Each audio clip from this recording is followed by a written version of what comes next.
What's up, boys? Welcome back to my channel. Today I'm on NBA 2K22 and I'm going to handpick a team of WNBA players to see if they can beat the defending champs Golden State Warriors. This is going to be a 5-game series just like the WNBA finals. I bet you didn't know that was their format. I'm going to have to recreate every female player I choose as a NBA player, so to make things easier I'm going to allow 10 players on each team. I'm not going to include James Wiseman because he didn't play all year, and a 7-foot NBA player would make this much more impossible than it already is. When it came to picking the WNBA squad, I allowed myself 812 overall points to work with, the same amount that the Warriors will have. The top overall female player in the game is Breanna Stewart, but my first pick is going to be the woman that carries inside the NBA on her back, 93 overall Candace Parker. I'm going to need a skilled big body holding it down in the paint, a woman who isn't afraid to speak her mind to Nigerian players, the fearless and mentally unstable Liz Cambage. Our first true guard is going to try to slow down the Splash Bros, so I picked up Courtney Vandersloot. She may be 5'8", but she has an A- perimeter defense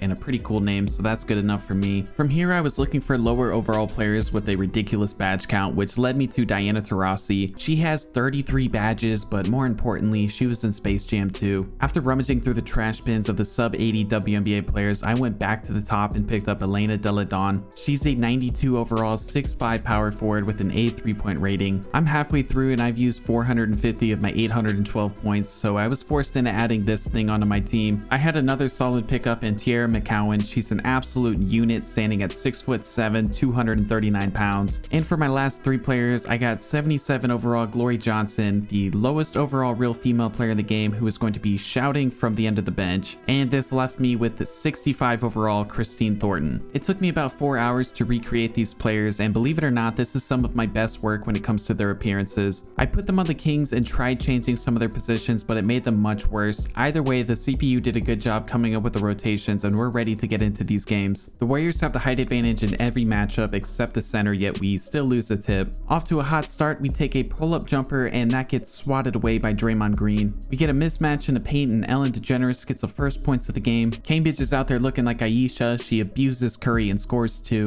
Draymond falls asleep on defense and Liz gets an easy layup. I guess the girls are taking advantage of Draymond Green now. Ellen gets an open 3 and the girls are now up 11. We somehow get away with tackling Gary Payton II, and Taurasi made this incredible pass to Candace Parker, but the shot clock expired and that might have been a shot. We get 2 opportunities inside, but Draymond Green legitimately would be an MVP candidate in the WNBA. He stopped that possession by himself. Candace Parker hits one last 3 and the score going into the second half is Golden State 11, Sacramento 27. Things are going surprisingly well for the women. The Warriors, on the other hand, Draymond Green is their player of the half with 0 points and 5 rebounds. But in the third quarter, the girls started falling apart. They couldn't get around these down screens and Klay Thompson hit 3 3-pointers in a row. And before you know it, it's a 5-point game near the end of the third quarter. The Kings on this possession are going under the screen and Liz Cambage is not helping up on Stephen Curry. It is now a 2-point game. And things are getting even worse. The shot was contested and Stephen Curry still hit it. They just took the lead with 16 seconds left in the third quarter. To start the fourth, Curry throws a lob to Wiggins, which doesn't look open, but it gets through anyway because both my bigs don't know what this witchcraft is. The Kings haven't scored in about 5 minutes, but Taurasi gets wide open at the top of the key and hits a 3, bringing the lead back down to 2. Draymond abuses this woman like an NFL player, but Liz gets the ball, has an open break, and instead of dunking it, she gets a right-handed layup on the left side of the rim. The WNBA, they make it look difficult. It's a tie game, but Draymond hits his signature moving screen and Klay Thompson hits a 3. Sloot gets an open lane, but layups are scary. She makes an incredible pass to Taurasi. She hits a 3 and the game is tied up at 39. On the very next possession, Curry gets his revenge. He had an open layup, but insists on making a no-look pass by 3 Kings defenders and Poole hits a jumper. I don't know what my girls are doing. Liz is posting up on Draymond. She flops. This leads to a fast break. Then Candace Parker falls over and it's called for an and 1. The girls are now down 5. But Cambage starts taking advantage of the height mismatch and gets by Draymond and gets a bucket. Draymond is hot, but that doesn't matter. Liz gets another bucket right over him. And it's now a 1-point game with 20 seconds remaining. Liz gets the ball inside. She gets an open shot, but misses. Luckily, they got to put Draymond on the foul line and he missed one, so the girls have another opportunity to come back. They give the ball to Liz. It's been working all day, but why go in for a layup when you can take a fadeaway jumper and brick it? The girls lose this game in a close one. The Warriors had 47, Kings 43. Frosti was the leading scorer for the Kings. She had 17 and Liz Cambridge had a double-double. But Klay Thompson and Stephen Curry combined for 29 points and most of those were open three-pointers. Game 2, the women still get the home court advantage, but it didn't matter much. The Warriors were up big in the first half. The girls started to come back thanks to Liz Cambridge looking like Karl Malone. She was punishing and abusing the rookie Kuminga. And going into the second half, the Warriors have a 7-point lead. And the first dunk of this series goes to Draymond Green, who does a 180 in the paint. Late in the third quarter, the Kings took back the lead.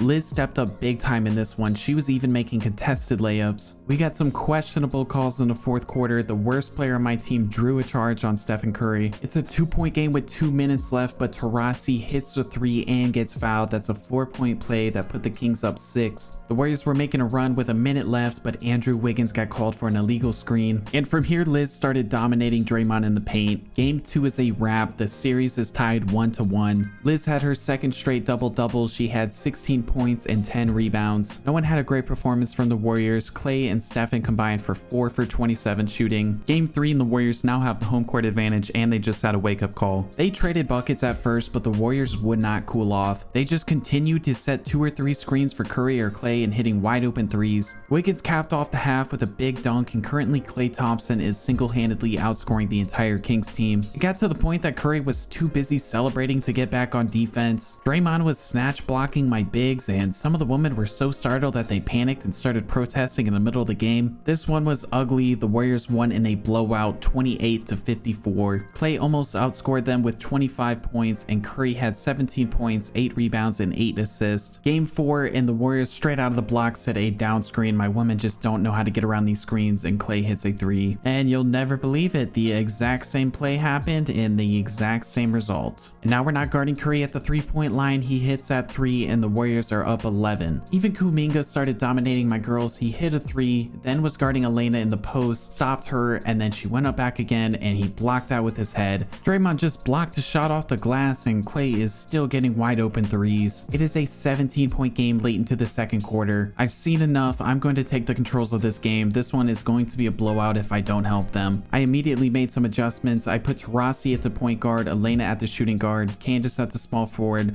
put Liz down to the power forward, and let our linebacker play the center. Again, Klay is outscoring my entire team. He has 17 points and we only have 13. You're going to notice a common theme. I abused the pick and roll in this game. I thought I would get an open dunk here, but we're just going to green a floater. My method on defense is I'm going to take over whoever's guarding Draymond Green and help as much as I can on everybody else, but it doesn't work all the time. I had no idea how slow Candace Parker's shot was going to be and I airballed that by about 3 feet off to the left. I tried switching off to Klay, but there was some miscommunication. Girls will be girls, and Draymond Green just dunked on one of my bigs. It's a 20-point game, but I got that down to 17. Candace hit a deep 3. The score is 18-35 going into the half. I got a height mismatch with Ellen playing the shooting guard, so I found Taurasi in the corner for a 3. You'll notice from experience, I am terrified to shoot layups with this team. I found McCowan in the paint, but I really had to take my time to make sure I could make this one. I had an open layup here, but I already know that's going to get blocked, so I kicked it out for a 3, which wasn't good. Then the Warriors hit some dumb shit. I'm playing on all-star mode, but it feels like I'm playing on Hall of Fame difficulty. I had to start abusing the software and finding an open corner 3 after setting a pick and roll. I had an open layup with my star player, but I'm just going to kick that out for a 3 because I got a better shot at making that. And this is just about what happens every time when I try to shoot a layup with one of my best players. Just gonna set a pick and roll. The whole Warriors defense is worried about a layup I won't shoot, and I green a 3. We're only down 5 now. On the inbound play here, I'm going to refuse Klay Thompson to get a catch and shoot 3. We steal the ball. This leads to a fast break. My unit is running the point. I throw an alley-oop to Candace Parker, who makes things much more difficult than it needs to be, but we still make it. I completely leave my matchup to double team Poole, but he still makes a 3 and they are now up 6. I got a fast break and a height mismatch with Ellen, but I'm gonna take my time, get a good old fundamental post hook. I'm all over these off-ball screens for Klay Thompson. I intercept this. I give it to my big man. She had an opportunity to dunk it, but she didn't want to be too flashy. She came to a fundamental jump stop and hit the and one. And defense is pretty easy when you're guarding Draymond Green. I stop pull here, but they go at me again, and I'm not close enough to double team this shot. Another glitch in the software play, I find Candace Parker open in the corner. We hit the three. We tie up the game with 2 minutes left. It was a 20-point game at one point. We are now on a 13-5 run. But I made a big mistake here. I thought I was still guarding Draymond. I was guarding Andrew Wiggins. He hit an open three. Another prime example of why I don't like shooting layups on this team. Andrew Wiggins just slapped that off the glass. But we got our rebound. I reset up the offense. For some reason, Poole thought he needed to double team Taurasi here, even though Wiggins was guarding me. And I found Ellen open for a three, and we tie up the game again. But 2K gets me right back. Draymond Green is leading a fast break. I pick him up, and Liz Cambage decides to leave Stephen Curry wide open for a three-pointer. I was going in for a layup, and I panicked. I passed this out of the shot, almost turned it over. But Ellen gets an open lane. I go in for a layup and green it, but I get fouled and blocked. I make both free throws. Ellen is now hot. I was almost going to go up with that, but I found Candace open for a three. I won it all, and I miss, and Ellen gets the rebound. I try putting that back up, and of course I get blocked. Love the hustle out there, but we get the rebound from Liz. 20 seconds left, another pick and roll, and I don't know why, but Diana Taurasi just doesn't get blocked as much as everybody else, and we take the lead for the first time with 16 seconds left in the game. The Warriors are going for a win. I'm trying my hardest guarding Draymond Green and helping everybody else out, but Taurasi tries going under 4 people. She leaves Poole wide open, but thank goodness he misses. We get the rebound. That was a nail biter, but we won that game. Klay Thompson was the leading scorer, but never scored on me after I took control of the game. Ellen stepped up big. She had 15 points. Taurasi had 13. Candace had 13. And after seeing this game, I'm going to have to make some adjustments to our game plan and rotation so we have a chance of winning this. I took Sloot out of the starting 5 and went with the big ball lineup I was playing with. I'm also only going to play 7 players, and to be fair, I did the same thing for the Warriors. And the big bodies are paying off early in this game 5. McCowan just lays out Poole. Ellen does a hop step, gets inside, and finishes strong past Wiggins. But the marquee matchup in this game was Draymond Green and Tiara McCowan. This lady is 1 inch taller and 9 pounds heavier than Draymond. Ellen was looking really good out there, and I'm talking like pre-allegations. She was hitting everything. McCowan is proving to me that she might be the missing piece for the Celtics. And Candace Parker was out here playing like she didn't just get on the cover of 2K out of sympathy. Liz gets the offensive rebound here and makes a great pass out to Ellen for a 3. The girls are up 4 going into the second half. Ellen makes a great pass inside, and they are up for a game high of 7. But Draymond starts fighting back against his matchup. He gets a transition dunk. But here is where the barrage of misses starts to happen. Ellen makes a great move past Curry, gets an open layup and misses. The girls think it's a great idea to set up an alley-oop play to our 6-foot point guard. Curry is going in the paint strong and finishing over my defense. Meanwhile, Liz just can't seem to make a layup to save her life, and Stephen Curry gets an open 3 and takes back the lead in the fourth quarter. Couple more missed layups by my Kings. The Warriors are on a 13-2 run, so 2K had to help me out. I don't know what the hell is going on this shot. I had to take a second look, and apparently Klay Thompson decided to shoot this with his left hand and not aim for the rim. Last play of the game, and this pretty much sums up this team I put together. Candace, my best player, has a pretty decent opportunity at a layup and misses, passes it out to our center who misses a 3. We get an open shot for our best shooter, but she passes it out for a more contested shot, and we miss that, and the game is over. The girls lost this one 37-31, and this wraps up the series. We probably should have lost in 4, but either way we won a game legitimately, which is more than enough for me. I think I did a decent job putting together a team to compete with these Warriors, but this challenge is pretty much impossible. You guys may think that basketball season is over, but it's not. The WNBA is on until late September, but so is professional darts and beach volleyball, so you have some interesting ways to spend your time. But that's gonna do it for this one. Read the description. I love you guys, and I will see you in the next one.